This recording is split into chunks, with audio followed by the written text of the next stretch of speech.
दोस्तों, आलस्य को आमतौर पर इंसान का सबसे बड़ा शत्रु कहा जाता है, क्योंकि शरीर में आलस्य आने से कई बनते बनते काम बिगड़ जाते हैं। आलस्य व्यक्ति को लक्ष्यहीन कर देता है। जो व्यक्ति किसी भी कार्य को करने में आलस्य करता है, वह जीवन में कभी भी सफलता प्राप्त नहीं कर पाता। कई बार ऐसा होता है कि रात में अच्छी नींद लेने के बावजूद भी हमें सुबह काम करते समय आलस्य और सुस्ती आती है, जिसका असर हमारे काम पर भी पड़ता है।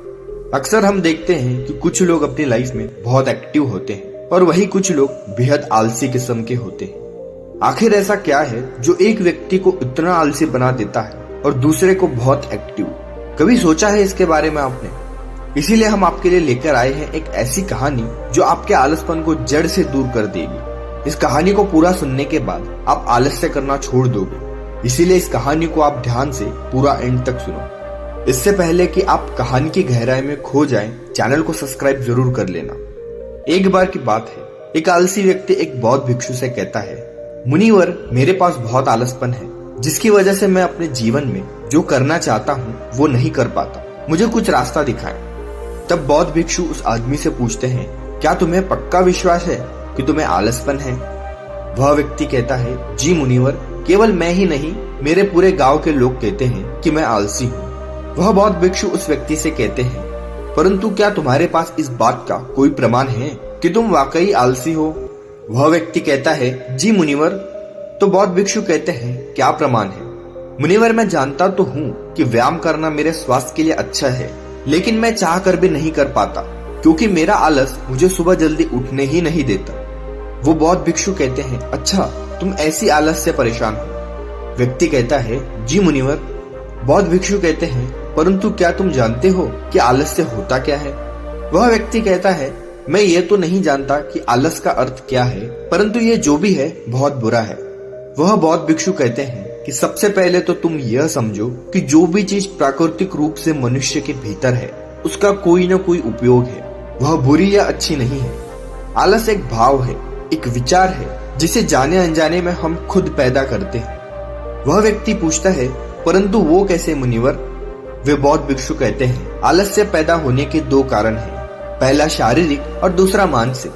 जब हम शरीर को ऐसा भोजन देते हैं जिसके खुद के भीतर कोई जीवनता नहीं है, तब हमारे शरीर के भीतर आलस्य पैदा होता है, क्योंकि यह शरीर ऊर्जा से चलता है और जिस तरह की ऊर्जा हम उसे देते हैं, यह उसी तरह का बर्ताव करता है। शरीर के भीतर हमारे अंदर आलस्य का दूसरा कारण है गलत तरह से बैठना, गलत तरह से सोना और गलत तरह से सोचना।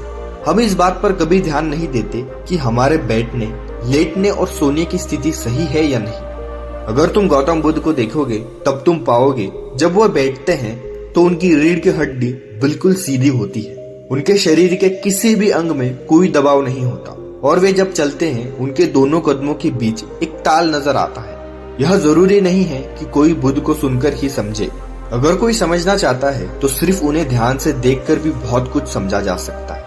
शारीरिक स्तर पर आलस्य का तीसरा कारण है सुबह जल्दी न उठना।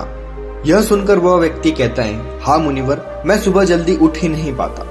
वह बौद्ध भिक्षु मुस्कुराते हैं और कहते हैं, तुम सुबह जल्दी तभी उठ सकते हो जब तुम रात को सोने का एक सही समय निर्धारित कर लोगे।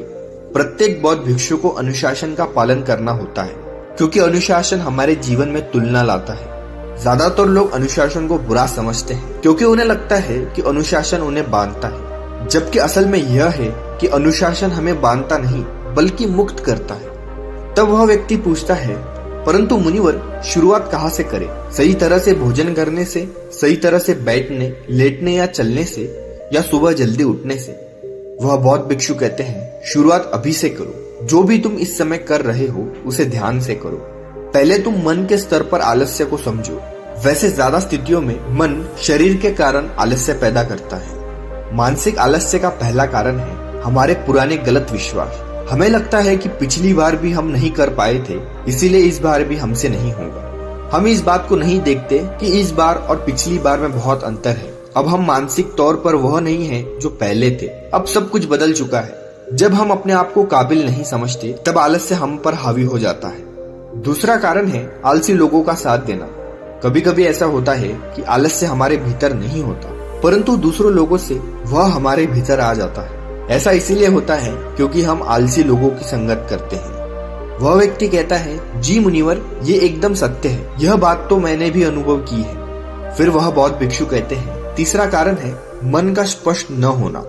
मान लो कि तुम एक वन में खोए हो और शाम होने वाली है, तुम्हें यह नहीं पता कि तुम्हारा घर किस दिशा में है, तो क्या ऐसी स्थिति में तुम आलसी बनकर लेट जाओगे या फिर अपने घर की तलाश में निकल पड़ोगे?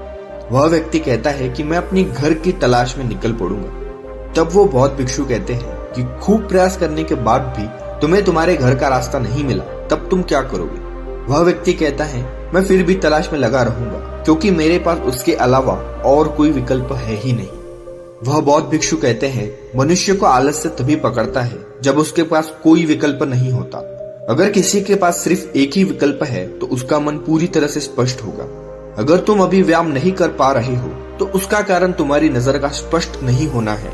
तुम अभी भविष्य में होने वाले रोगों को नहीं देख पा रहे हो। तुम अभी उन रोगों से होने वाली पीड़ा को महसूस नहीं कर पा रहे हो। वह बौद्ध भिक्षु आगे कहते हैं कि आलस्य का चौथा मानसिक कारण है किसी काम को करने की कोई वजह न होना। मान लो तुम एक रास्ते से कहीं जा रहे हो और बहुत देर तक चलने के कारण तुम थक जाते हो। अब तुम्हारा और चलने का मन नहीं कर रहा है, तुम्हें आलस्य आ रहा है। तभी तुम वहां देखते हो कि एक शेर तुम्हारे पीछे चल रहा है। तो क्या ऐसी परिस्थिति में भी तुम अपने आलस्य को लेकर वहां रुके रहोगे? नहीं ना। तो इस बात को समझो, आलस्य तुम्हें उसी काम को करने से रोकता है जिसे करने की कोई बड़ी वजह न हो। वह व्यक्ति मुनिवर को धन्यवाद करता है और कहता है, अब मुझे आलस्य का सारा खेल समझ में आ गया। वह बौद्ध भिक्षु कहते हैं, मेरी एक बात हमेशा याद रखना, जहाँ स्पष्टता है या कुछ करने की बड़ी वजह है, वहाँ आलस्य हो ही नहीं सकता। दोस्तों, आशा करता हूँ आपने इस कहानी के माध्यम से आलस्य क्या होता है और आलस्य को कैसे दूर किया जा सकता है ये सीखा होगा। अगर आपको वीडियो अच्छा लगा हो तो लाइक करना और कमेंट कर जरूर बताना कि आप किस काम को करने में आलस करते हो।